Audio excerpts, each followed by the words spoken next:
get it so it don't happen. Things we do. Got it. Turn it a little bit.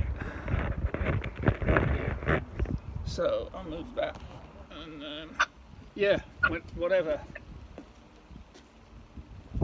Okay, so I'll just go through some of the exercises we do for warm-up, so agassimas. We just swing our arm around as a shoulder warm-up. Look, if I'm teaching you to suck eggs, it's something you normally do, please apologise. No. With this one, we a bit faster because what we're trying to do is force blood down into the fingers, blood down into the joints, the elbow. Same thing going backwards. So you start off slow and steady, and then you really start to pick up the pace to whatever you can, and you actually should feel your hand feels like it's getting a bit fat. Okay, then you just do the other arm, same thing, we just go forwards.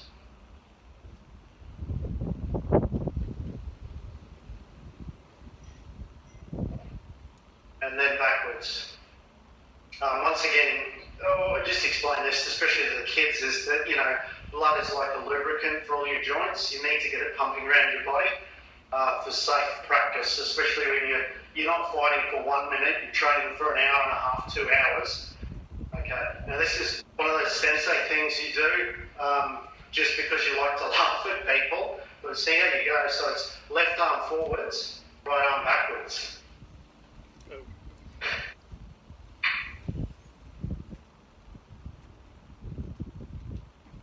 And then we change hands high, so it's right arm forwards, left arm backwards. Yeah, this is one we do, the alternate sort of windmill. Not that I'm very good at it. Okay, you mate. Alright, so what we do now is we're just rotating gently in the middle. Basically keeping your heels on the floor for now. Okay, looking straight ahead so you're not trying to turn around. As we keep going, make sure you let this in your breathing. So when you turn, you breathe out, turning back, breathe. Now, start to turn and look behind you, and you can let one heel come off the ground, so that way.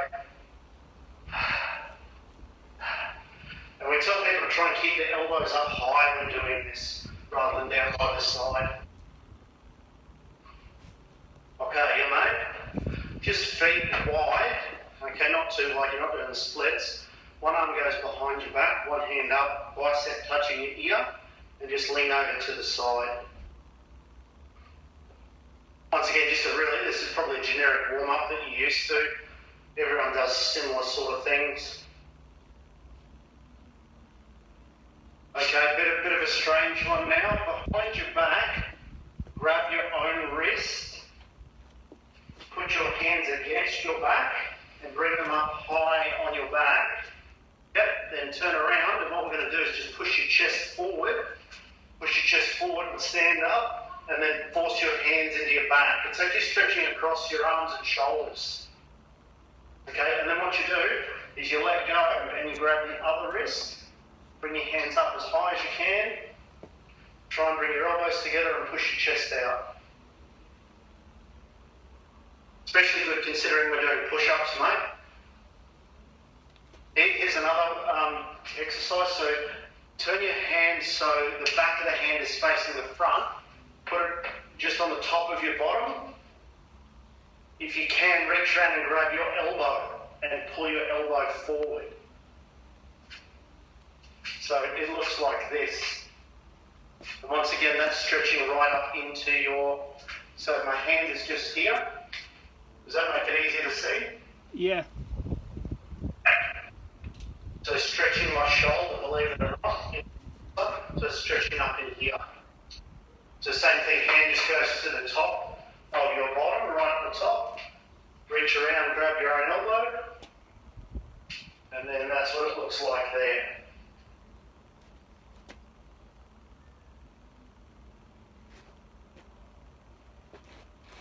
Yep, okay, so just bring normal tricep stretch, this one here. Bring it across, bring your arm up across your elbow. Now with this one, with the spare hand, rotate it so your thumb goes down and your palm faces away from you. People are really tricky, mate. This hand here, I can't do it. actually put it behind their head when they're doing this one. It really stretches. So yeah, that's it, mate. Well done. Okay, then just swap it over to the other side. I can't quite get it behind my head. So, across. How are your shoulders going with the push-ups? Oh, they're okay. Mine have voted to leave my body.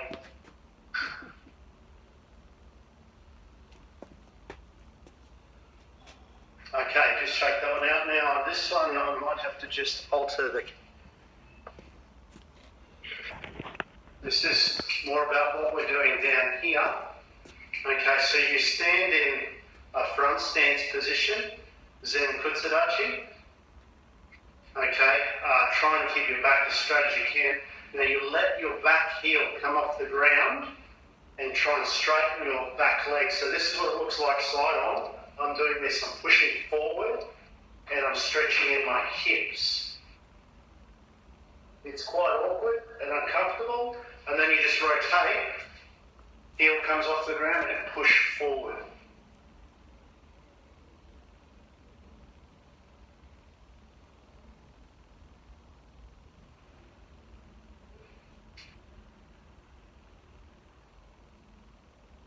Okay, this next one, mate, I'm going to really struggle with, but this is one that's really good for your hips. So you put one knee down on the ground, okay? The leg that's out in front, this hand, eventually we're just going to stick it straight up in the air. But the tricky thing is what's happening on this side. When that knee's on the ground, I don't know what you're on, but I'm on concrete here. Same You've here. actually got to grab that foot, hold it up, and put the other arm up in the air.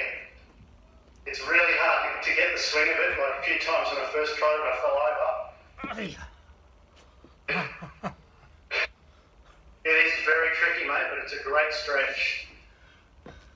Then the other side, if you just widen that point between your foot and the knee that's on the ground, it'll give you a bit more stability.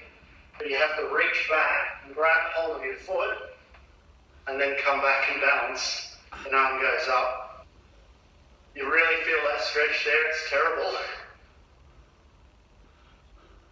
All of a sudden you realise how unflexible you are. There you go. I can do it one side, not the other. It's all good, mate. It's the first time you've tried it.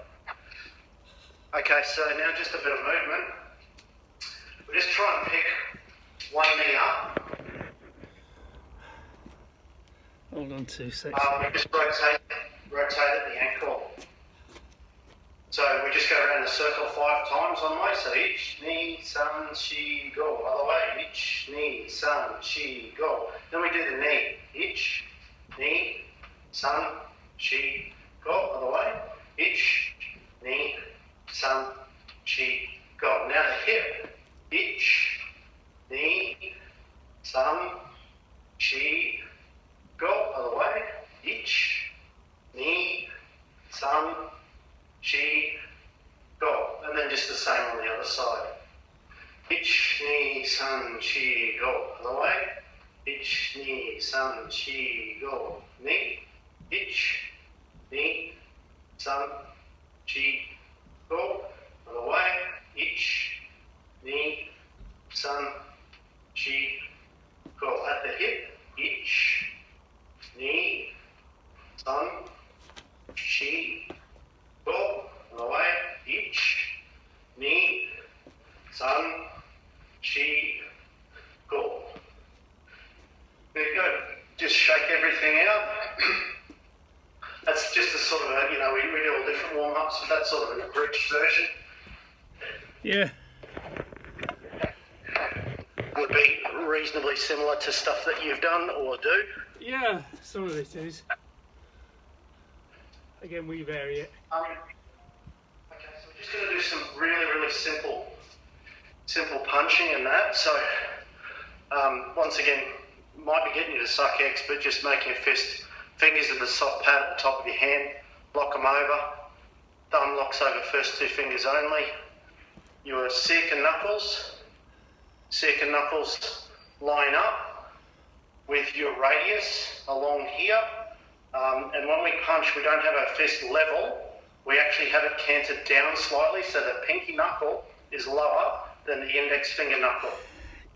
Punching flat locks your elbow out and makes it hard for your elbow to unlock to guard your side, but it also weakens the wrist on impact, which you find out very, very quickly if hitting Makawara. So if you hit flat, if you turn over completely, the wrist tends to do that when you hit something too hard. Okay, so we just have that knuckle down slightly. Okay. Not too much, but just a little bit. So from there, you can see that you can drop your elbow straight by your side, whereas if you turn over completely, you've got to unlock, then drop. So our punches tend to come and rotate at the last minute? Yeah, ours too, mate. Exactly the same. So exactly the same. The only thing is that end position is not completely flat. It's just slightly unlocked. Yeah. It's just a tiny little thing, but it's a safety issue when you hit stuff. And given that we punch hard things all the time, we've got to keep our wrists intact. Yeah. Okay. So we just do some chogizuki, chudan chogizuki.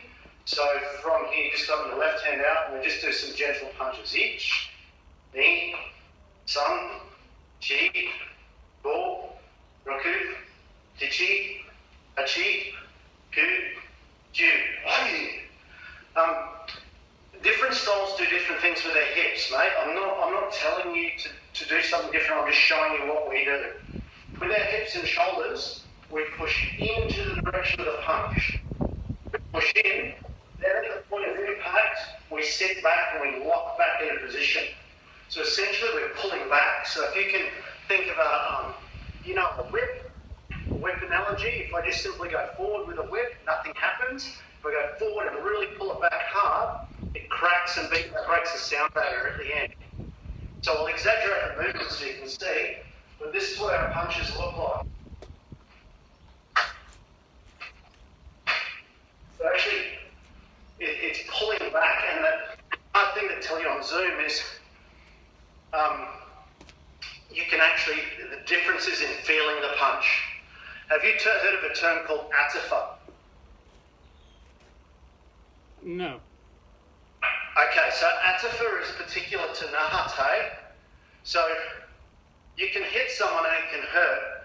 Atifa is when you hit in a certain way, you transfer energy deep within the body. So when you hit, that person just crumples, they don't get up again. So a good friend of mine is an incredible karateka.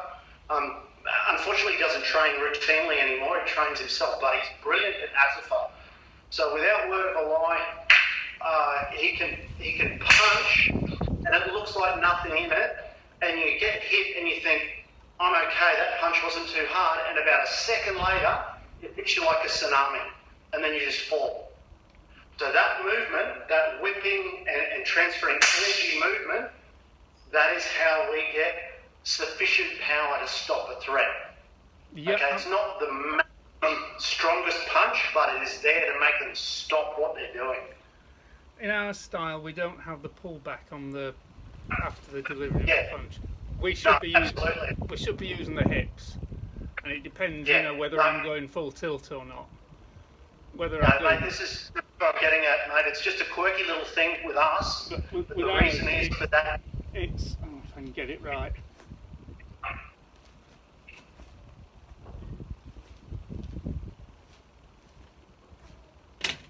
So it is onto the balls of the feet and use the hip, but no, I understand completely, mate. That is, I've been taught that way. I use that way.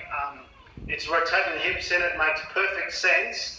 This little thing is a quirky little thing, like one of those karate magic things. But when you actually learn how to do it, the ability to generate power, even when you're off your feet, if you're sitting on your bum, or you're in a chair or something like that, your ability to generate power goes through the roof. The other thing too is, this is just giving you a little bit of a quirky background. Karate's base art was something called Tagumi. It's also known as Shima, which is a wrestling art. Yeah. So if you look at modern day wrestling, like collegiate wrestling, and they square off against one another, they have square shoulders. they don't tend to stand, like say a boxer would stand bladed.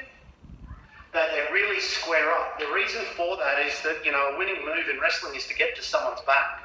So if I bring one shoulder forward and you're able to drag this arm, you've got a clear path to my back. So given that some of the styles, especially things like Nahate, have a very square posture, Yeah. the reason for that is to defend the back, to stop someone from getting to the back, to choke and that sort of thing. So we don't turn the hip and shoulder in because we're an art form that grabs and wrestles and throws. We find that if we turn that in, we're giving up our back in a very close quarter clinch. If we're just striking, say whether it be boxing or sports karate, that absolutely you've got to turn in because you're putting all your eggs in the one basket, and you know that person's not going to come in and wrestle you. So that's just a bit of background to the reason why this posture of pulling the hip back is not only a weird way of generating power, but it's also a defensive manoeuvre against people who want to grapple. Yeah, I just thought I'd give you some background. It's not right, it's not wrong, it's just that's why we do it. So the punch is like in and back, but not a full retraction. Yeah? So in, so I can get it. Just a tiny wrist retraction after the delivery of the punch. It's more my hip and shoulder that's sitting back. So you've heard of boxers say sit down when you punches? Yeah. That's what we do. Okay. That's what we do. So essentially I do an exercise. Let me see if I can show you. I've got a Makawara here. Sorry mate, we're going off on a tangent. Okay, you can see my Makawara? Yeah. This one here. Okay, so I'll just move it hopefully so you can see my body as well. It's a bit tricky. Lucky I have a bag of birdseed here that I can use to... Okay, so I'm square. So I'm not turned in, Yeah. I'm square. So from here, it's actually my hip and shoulder going backwards. So that way, that's going to put power into the Makawara. It's not the moving forwards, it's backwards. I know it sounds weird, but you can hear the noise it's making.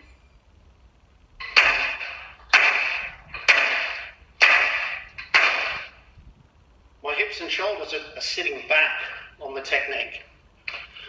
So basically, It's one of those weird things. People come and see us and go, you punch so weird, but after they have a play with it, they go away with a new toy. so once They you go away and go, hang on a hit, tick. your shoulder comes back basically. Yeah, absolutely. Go juice. So I'm hard, then soft. So it's a plunge and then it's the shoulder that retracts. Yeah, so one way to get your head around it is my friend Tuari Dawson Sensei says it's like flicking a towel. So this is not flicking a towel. So if I'm turning my shoulders in, I flick a towel. That's it. Yeah, and it feels really weak and weird, but once you've done that a few times, you add it to your proper posture. So this is what it looks like in a stance. Almost identical to what you're doing already. The only thing is there's a little tiny movement in there. Which I'm Anyway, there you go. exaggerating. Yeah, and we'll even do this. We'll sit on the ground and strike pads. We'll lie on our back and we'll try and hit people and all that sort of stuff. You can generate power from positions of disadvantage. And that's what we're looking at too, is because you're never necessarily going to be in a position of advantage in an actual, it's not a degree. Okay, so I'll just take you through our 5 basic blocks briefly. And by blocks, they're still lumped in that term, blocks by the Japanese. Still use that, but I'll go off on a tangent. The reason why I'm showing you is because this is one of the things that will take everyone through on Saturday. So if you just stand in Hakadachi, Hasokadachi, just a natural posture, we come up in a rising block with Judana Yukai.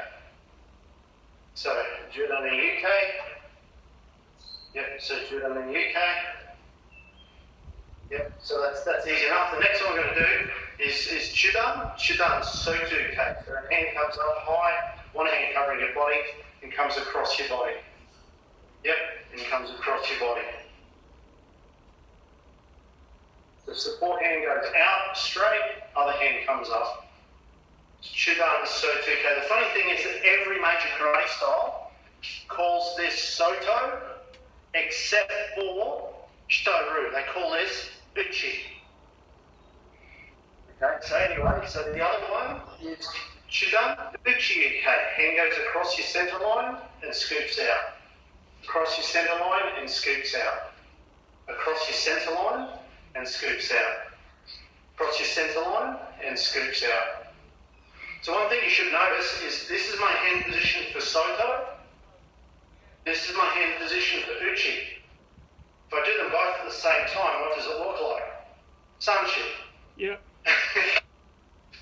So you're learning both in Sanshin. Okay, so that's head, middle. We're going to go lower now, so I just have to fix my camera up so you can actually see. So this next one you will know is Getan Barai. Sometimes Shuri styles call it Getan Uke. So it's up near your ear, all the way down, and trace across your body. Normally done in like a Zenkutsudachi position. So this is Getan Barai, lower parry or lower sweep. Now you'll notice that when my blocking hand comes down, it's right to the extremity of my body on that side. If it's over here, I'm not getting the full effect of what my technique. I've got a gap here, and then come all the way.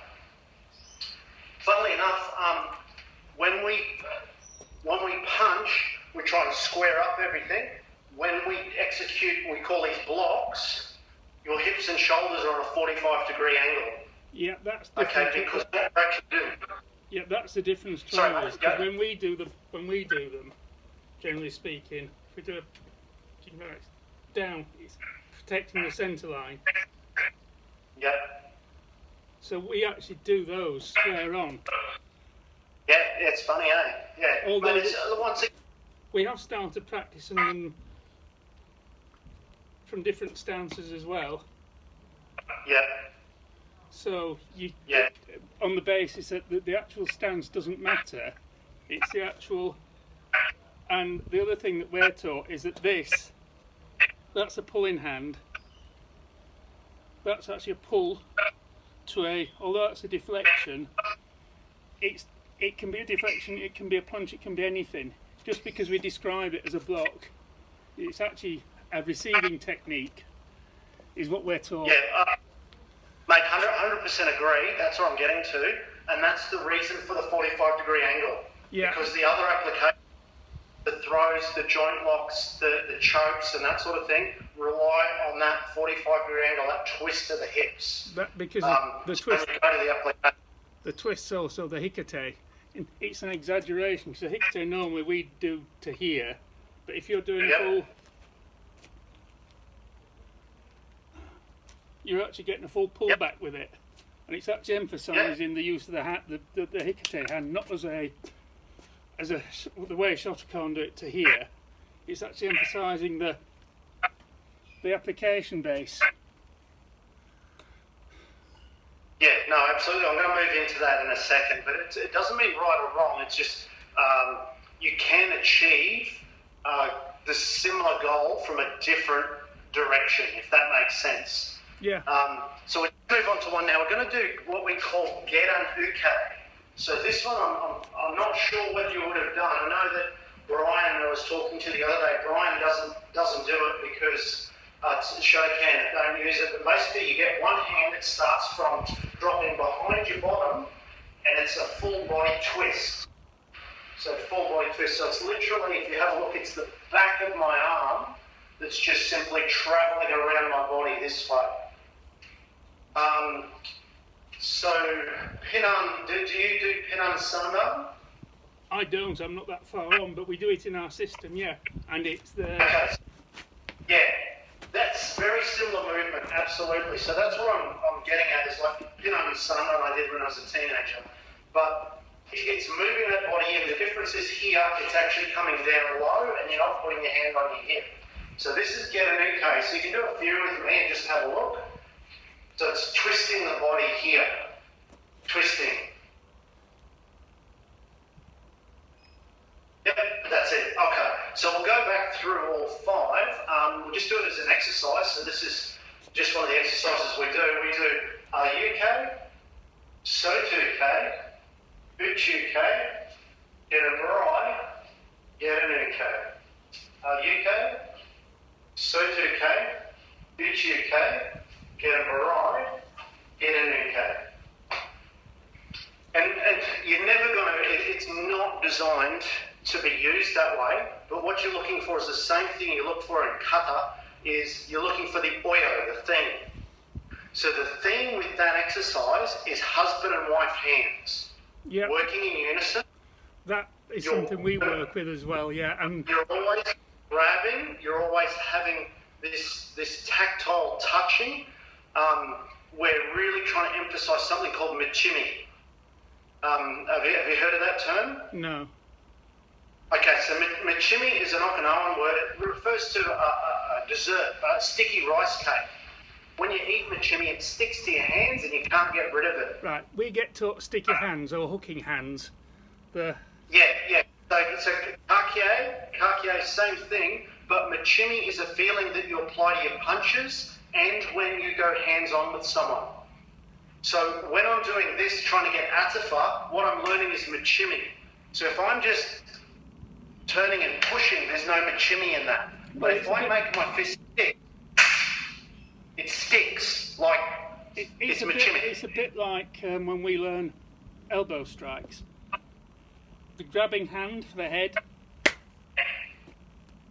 feel. That's you feel in their head. You can do it blindfold. Because what I'm getting at is that the striking implement sticks like think of honey sticking on something. Once it hits, it sticks and stays. And that's, again, the elbow strikes. Or, if I can do it, the collapsing fist. Yeah, into the elbow. Yeah. The point is, it's all not losing contact with the target. So what you're looking at is, can you imagine, so you've shaped up and someone gets this really heavy wet blanket and throws it on top of you and it starts weighing you down. And then they ask you to fight while this heavy wet blanket's on top of you. That's what you should feel like to someone when you go hands-on with them. So when we're doing these exercises, these husband-wife hands, we're actually touching their hands, touching their head, touching their shoulders, and we're starting to drag them down, and we're feeling like that wet blanket, that michimi, we're sticking to them. And from there, that's where we execute these techniques, and that's the oyo, the theme. On that, when we do our UK, most styles would do our UK with the arm on the outside of the retreating arm. Yeah. We use the arm on the inside of the retreating arm. Yeah, we do outside. Yeah, most people do. The reason is that when it was taken from Okinawa to Japan, they wanted to know what all these movements were, and they said, well, look, it's a block. So it makes sense to have your closest arm to fend someone away. You wouldn't have your arm held close to your body to fend someone away. But when it comes to applying the techniques on the other 5 wazas in karate, arm on the outside becomes a bit problematic, whereas you can actually use all of the 5 wazas with the arm on the inside. Whereas if I'm doing, say, the strike on the inside, that means that is a grasping hand. That pulls back. Correct. So, yeah, this is just for our UK, mate, so it's only for our UK, so it basically touches my elbow joint on the way up. Yeah, so I do mine, and you do yours. Yeah, basically. So our UK, this one here up top, so head level rising block. And it's also like a punch, so we pretend there's a pad here. This is how it's going. It goes across our body, then it punches up. It doesn't go windscreen wiper, and it doesn't come over like that. Because neither of those movements are particularly effective or efficient. This one here comes across as if it's touching my elbow joint. Then it's like it's connecting with something there. So I'll just go through just some thought process. Once again, not right, not wrong, just a different way of doing it. I'm going to show you a throw. Okay, so a karate throw. Yeah.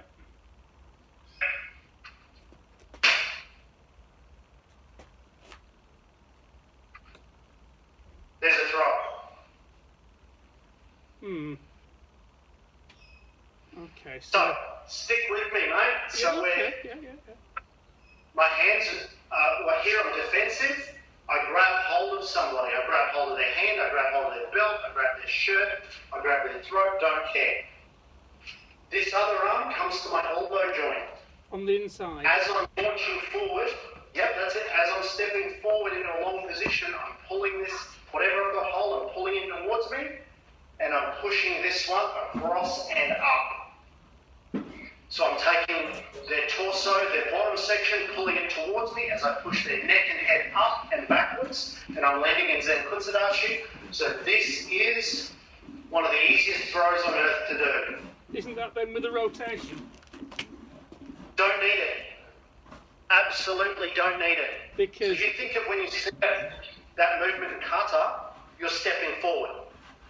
And you're stepping forward super aggressively. You're literally, you don't stay away from someone, you step through their position. Yeah, you take their space. Absolutely. So this, So if I'm standing like this, yeah? Yep. Then I step forward. Yep, and you just keep this exactly the same as it is. Don't try and change it to a push round. It's still pushing up this way. So one of the reasons for that, yep. It's like this.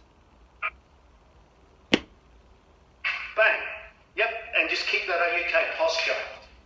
So here, it's if you see like Shotokan do it, they make it look so beautiful, but they say, oh look, I'm blocking a head height punch. You go, really? It's going to be really difficult to do that. You're actually stepping right through someone and just blocking. In kata, you'll add the turn. That's just a redundancy feature. So if they do hang on to you and you don't clear them, you don't throw them, that turn says, look, let's get the hell out of there. That direction wasn't working. Let's change. Because that is what is one of Funakoshi's throws, the V swallow. Because with Funakoshi, I'm familiar with this throw. Don't know the names. But that's one of the ones. Funnily enough, 2 weeks ago we learnt that one. Yeah. The punch comes. You block. You hook. You grab. You step through with your foot. You push up into the throat. Yeah. And from that point, you rotate and punch down. Yeah. No, not a problem. It's a beautiful movement. The thing about this sort of stuff is when you start looking, especially your guys in the UK, so you've got some guys who do a lot of practical applications. They also look at applying karate in the law, which is very important. There's a big school of thought about preemptive striking. Yeah. So someone comes up, shove in your chest, and they go, right, mate, and they're literally this far away from you. They're in your face. So there's no blocking of a punch there. So from there, it's basically you just go hands-on and you execute the technique. Yeah, and that's why. So and that's why we emphasise, or my sensei emphasise the use of the open hand for 2 reasons. One, for the not accepting the fight. Yep. Because the moment you do that, you've broken the law yourself. Because that's accepting the fight. Whereas this, and it's like I demonstrated, up the push under the chin, or the palm into the throat, just as effective for somebody who's not done the punching training, but it's not openly aggressive. Not in the way that the moment you do that, you're in a combat situation. You've accepted their challenge. Whereas if it's this, and then almost perhaps even a straight arm into the throat, does the same thing. So let me just show you. This is Sanshin. This is called immovable hands. Yeah. When it comes from China, that's what it looked like. Yeah, I've seen that. Okay. The other thing too is, can you just stand there, just stand in shoulder-width stance, and just pretend that you're about to start a kata for me? So what posture would you adopt before you start a kata? It depends on the kata. So just pick a kata, any. For the hanshis, or... Awesome. Stop right there. Perfect. Just look what you did. You've done a ritual that is tactically sound and effective and legally defensible. You've done this. You've protected your face. You've then, if someone's grabbed hold of you, you've cleared that to push off and get away. Yeah. So that is yoi. Yoi means to be prepared. The other interpretation for it in our form is when we start like this, yeah, the head crash. And Absolutely, then 100%. the push down, grasp the back of the head. Yep. That's it. Can I just caution you on that? I just caution you on that last bit, mate, and here's a bit of a real life story. Done heaps of training clinching and kneeing. I got into a real altercation as a police officer. I clinched and I kneed the way I was trained. Yeah. I have never trained that way since. I've made sure I've altered my training. I've never trained to knee the head. The reason being is when I did it for real, you think about what part of the human body you're kneeing. The gentleman's tooth went into my knee. Ouch. So you have a think about it. That's all we're doing. We're clinching and we're striking the head, striking the head, striking the head. The chances of that happening, incredibly high. So when I do my clinch now, I come back to cutter. So when I do this position, look at how close my elbows are. My elbows are not apart, they're together. The reason for that in the cutter is because you are being like a vice around the neck to stop you from kneeing any higher than your own elbows for your own safety. So kneeing here, the stomach or the groin, not the face. You see, that again is different to what we're taught at the moment, because this, yeah, is a defensive crash. And the idea is you can see through the centre line. Exactly the same, mate. It's no different. So this is my position here. But look where my elbows are. I can still see straight ahead. I cannot knee past my elbows. Yeah, but as soon as you open your arms up to get a head control of the head, as soon as you get control... Then what you do is you think about when we go to the cutter, when we bring our hands back down, you need to bring your forearms together like a vice. On their neck. Okay? Yeah, if we're just grabbing like this with our arms apart, you bring them into a vice and then you come to your fingers. You can see, especially when we do our Tagumi and our Shima practice, when you're actually doing kumite this way, you've got a lot more control over someone. If your elbow's split, you're going to lose someone, you're going to end up on the ground. So you're advising that behind the head, scissor, and then... Always bring in, absolutely. So one of the things that I learned from when my karate was destroyed, like it's been destroyed many times by martial artists from different styles, a wrestling coach who's actually from Glasgow grabbed the back of my head, smashed my face into his chest. That's what he would do all the time, and his arms would always come in like a vice. So there's the atemi, there's the strike. My face got smashed into his chest. I didn't know which way was up, and he had hold of me. There's no way I was going to slip out through the elbows, and then from there he could knee my lower section, he could move into a choke, he could push off and strike. Brian Beggs, the guy that's teaching with you on Saturday, yeah? Yeah. That's one of his favourite techniques. So when he shows going into the clinch, he shows forward, head grasp like that, bang, and whilst they're there, you've got head control at this level, and then your knee straight forward, and that's when you strike into the lower section. So I am sort of familiar with that, but not. So there's mate, what I'm doing is I'm not trying to teach you one way's right or wrong. The way I think about my karate is we have a similar position. Yeah. Okay? So you think about if you have a butter knife, it's just a knife. But if you have a Swiss Army knife, it does so many more things. For me, this is a Swiss Army knife. Yeah. There's more to it than just one way of using it. Because I train it, I want to get the most bang for my buck. I want to be able to use it in heaps of situations. Yeah, I mean, the things that are new to me, the Brian Bates stuff was new to me when I did the karate for mental health stuff with him and Chris Hansen and what have you. That's when he introduced that kind of head control. The other Yeah. bits and pieces, they all feature somewhere in stuff I've been taught, but not necessarily in the way. For example, one of your teachings, right?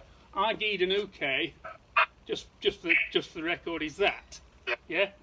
You Yes. call that a G'd, you Yeah. call that a G'd and barre, whereas that Yeah. is your G'd and uke. So that's Yeah. going to be confusing, just as a... Yeah, I understand that. That's the issue with the Japanese terminology. Yeah. Because when I was translated from Okinawa to Japan, it got a bit funny, and like I said, some styles call the blocks the exact opposite. But that's okay, as long as we're moving the arms a similar way. That's all good. But I mean, our blocks are, that one's the G'd and uke, that's the Yeah. Soto uke, sorry, not G'd and uke, Joden uke, Chuden uke, Soto uke, G'd and uke. Our 4 blocks, Yeah. okay? No worries, mate. We'll move on quickly. So I just want to show you some other stuff. So what I'm going to do now is I'm going to show you a karate choke. Okay. So a choke.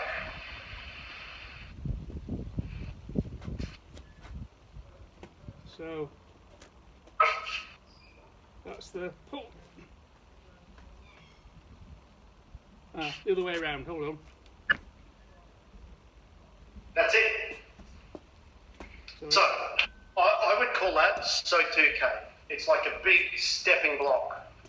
So what's happening is you've got to look at where your opponent is. They're not a kilometre away from you. You don't send them an email and tell them you want to fight. They're up and in your face. So if I apply this hand position, this one here can be slipping in as an underhook. It can be grabbing them. This one here is now wrapping around their head. And as I twist my body and I pull, this ends up around their head. They turn on the spot. We've got, we can start playing with a Kyusho here. We can end up with a cross-face lock. We can have a shimiwaza. Shimiwaza is stealing the breath. All from this position, which is erroneously called a block. So, in your interpretation of this, right, are we doing grasping with the front hand and then stepping through and... Yeah. Because you think about it, if I'm drawing back with this one, so if I stood in front of someone and I did that, they're just going to punch me in the face. Whereas if you... So what I'm actually doing is more realistically, my hands are up and going, no, don't want to fight. I'm grabbing, I'm clearing a limb, I'm seizing something, then this is coming through. Yeah, again, that's material from Funakoshi's throws, that kind of movement. The pull with the front hand clears or grasps, pulls to the hip as you step through and bang. Yep. And if you carry on with that, again, push. Yep, and it's what I'm showing you, mate, is we're going from the most basic positions, the most basic hand positions, the most basic stance, front stance, and we've just done a throw, and now we've done a choke. So what I'm going to do is I'm going to move on to a joint lock, a kansetsu waza. Yeah. Okay. So this is a joint lock.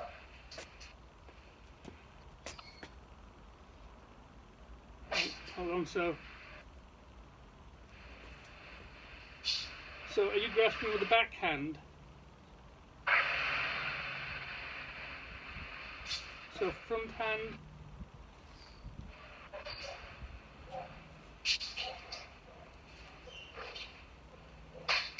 Doesn't matter which hand you grab with, but the hand that ends up like this, step forward with that same side leg. Yeah. So from here, So, yep. grasp. Grab. Yep. Come across your middle line, like you're going across your belt line, and then turn out. So grasp. Grab. Yep. Go across your belt line, and then turn out. So the same as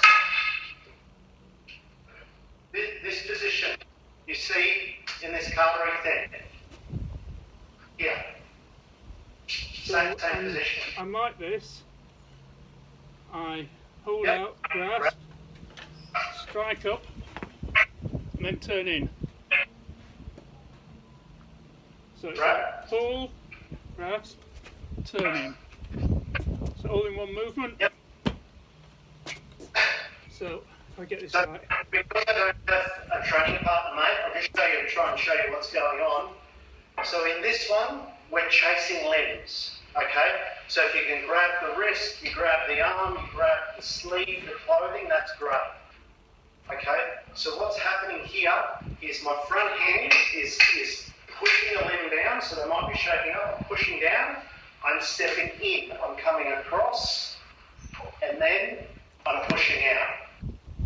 So you see, that's that lock position. Now, depending on which way the elbow is, which arm you grab.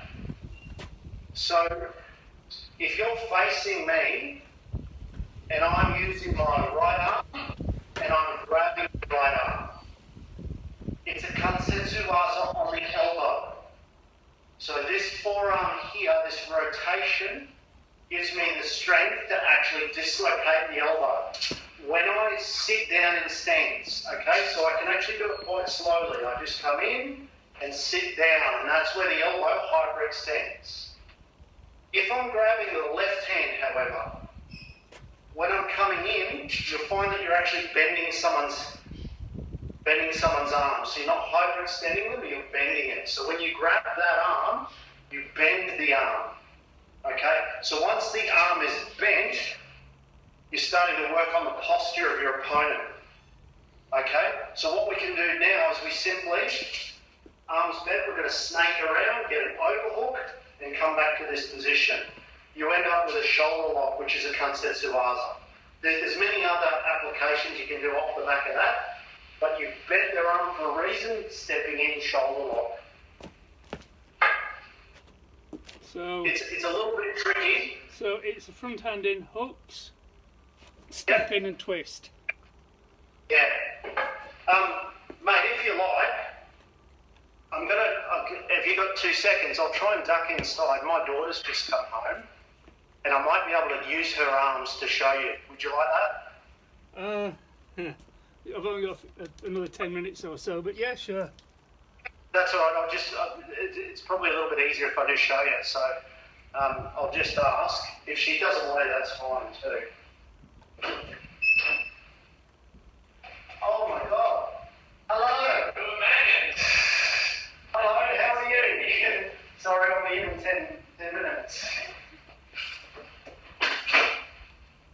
It's not my daughter, it's my son and his fiancée have arrived from out of town. Oh, okay. Yeah. Yeah, I'll do up a video and just get you to show you that. So I'll just quickly finish off. Just see whether I've got it right. So the outer arm, if I'm doing front-handed, comes under, hooks over, I step through and twist. You don't need to step if you're grabbing the opposite arm. Okay, it's best if you get a person to do it with. You'll see that you're locking the elbow. If you're not locking the elbow, then just go straight for an overhook. But I'll try and do a video for you to have a look. But on the if it's the same as the rest of your stuff, I'm grabbing with that hand, the back hand, pulling forward, and striking with the front arm and locking. Yeah, it's more like entangling. So you know what what kumite means. Yeah. It's to physically grapple, to practice, to spar. Yeah, it doesn't mean sparring at all. Kumite means to entangle your hands. So te means hand, kumi means to entangle. So we're not standing away from one another and sparring, okay? Yeah, we're doing something called... Yeah, Chokimatobu's kumite is striking at close range. It's fighting at close range, so it includes the grappling, the entrapment, and the striking all as part of the... So that kind of sparring, that kind of practice, a practice at close in. But that's... If you just look at the name, so kumite, the name tells you how it's supposed to be applied. So when someone puts their hands up, your hands in a defensive posture come into contact with theirs. We're now entangling those hands, and when we're doing kumite exists for the practice of the kata. That's the only reason why kumite exists. So when you put hands on someone and you entangle your hands, you'll suddenly see that these movements make perfect sense. Yeah. And that's how you practice. Okay, yeah, okay. Different way of thinking. Yeah, so we don't train to fight another person who's good at karate. We don't stand all the time a metre away. When we're doing kumite, we come up and we put hands on someone. If someone doesn't have hands on us, we practice escaping. So when you look at your applications, that's where they come into their own. Yeah. So we've done a throw, we've done a choke, we've done a joint lock. Okay, now we're going to do an arm drag to get to someone's back. Yeah. So someone's shaped up. If you stand in front of them, you're going to get hit with all their weapons. Yeah. So watch this arm drag to get to someone's back. Hold on. You're doing that from front on stance, aren't you?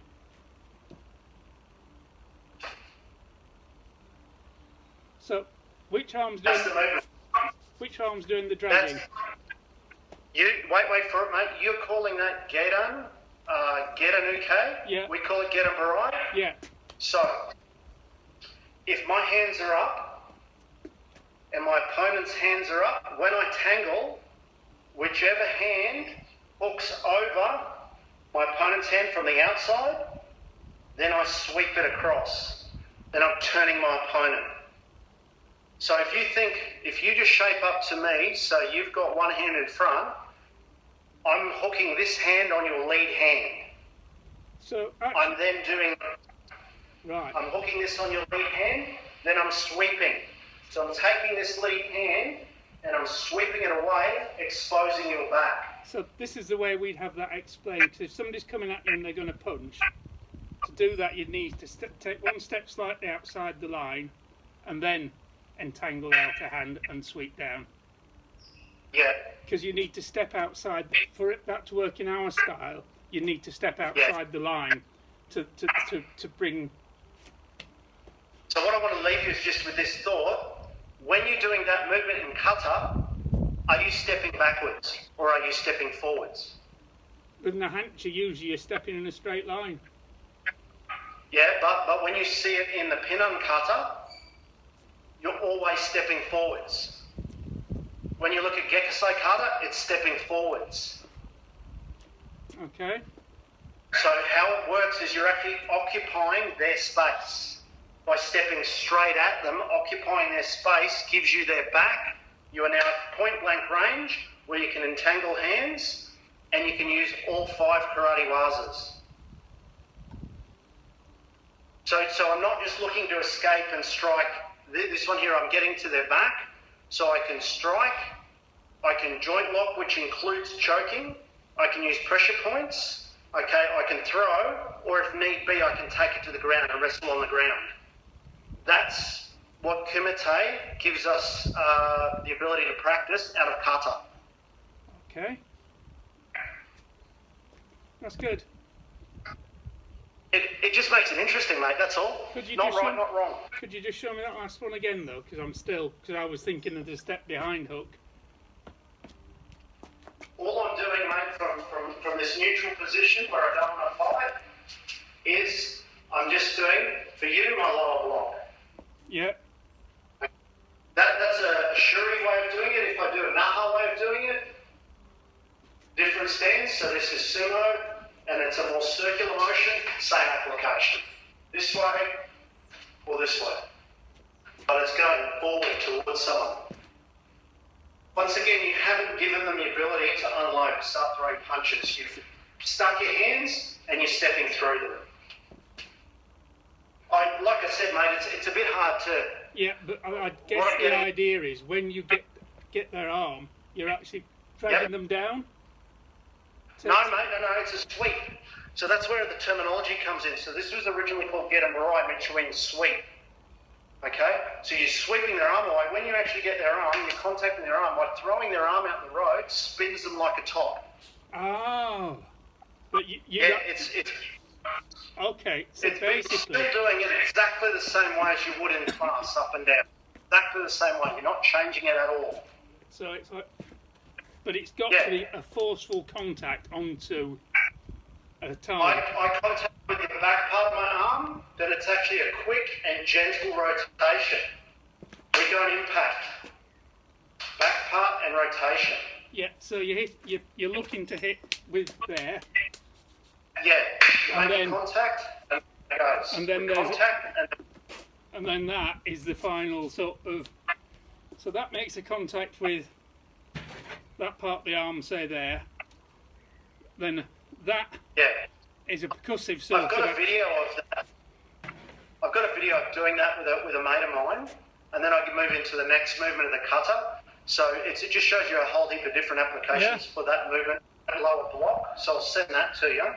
Yeah. But all I'm getting at is, mate, is every time you're doing your training, just trust that whoever invented this thing called karate that we're doing, no matter what name it was before, just keep doing it, because eventually that motor skill that you're learning, someone can actually just show you a couple of little ways to analyse it.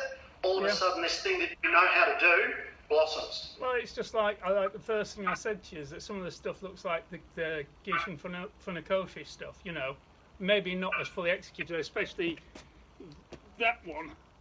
Yeah? Because the entrapment of the arm, the pull back to the hip, the strike underneath, you know, that sort of... But what I'm looking at there, mate, is I'm just showing you the basic stuff. Like, we can go off on incredible tangents and show Funakoshi 9 throw. Yeah, and it was the Funakoshi's 9 throws they were working on. They showed 8 of the 9. So that material, you know, whichever way you look at it, it's the same body mechanics. The grapple, the trap, the step through, the impact. It's just that Funakoshi was obviously teaching people that, you know, once you've got them there, you know, you might need to rotate back, push, to make them go to ground, because bigger opponents might need more effort. You might do it with a smaller one, depending on your skill level. You know, it's just the progression. You know, and as Ben and Alison say, if the first thing doesn't work, you've got to have a follow-up technique. Because ideally, you avoid. If you can't, you have to strike and try and get away. If that doesn't work and they've still closed on you, you've got to have something else to follow up with after that. Because if you hit them and they don't fall over, you can't just stand there, because all they'll do is take you out back. Yeah, I've been there, mate, when I've hit someone with everything I have, and I can hit okay, and they've just stood there looking at me. If you've got nothing else to fall back on, you're in a world of hurt. But luckily, that hit helped me to close the gap. That Atemi waza didn't work, so I'm onto the Nage waza, and I'm then onto the Kansetsu waza. So those backup plans then come into their own. Yeah, well, so thank you for that, PJ. No worries, mate. I better let you go, because I want to go and say good day to my son. Yeah, that's absolutely. But thank you, much appreciated. Yeah. No worries, mate. I've given you food for thought. Please feel free to digest and ask me questions and all that. I'm really looking forward to Saturday. Yeah, well, if that's the kind of material for Saturday, cause it's good follow-on material and complementary to some of the stuff we've been doing. I think that'd be great. Okay? All right, mate. Lovely training with you. You look after yourself. Yeah. And thanks, PJ. Much appreciated. Okay? You're welcome, mate. Bye. See ya. Yeah.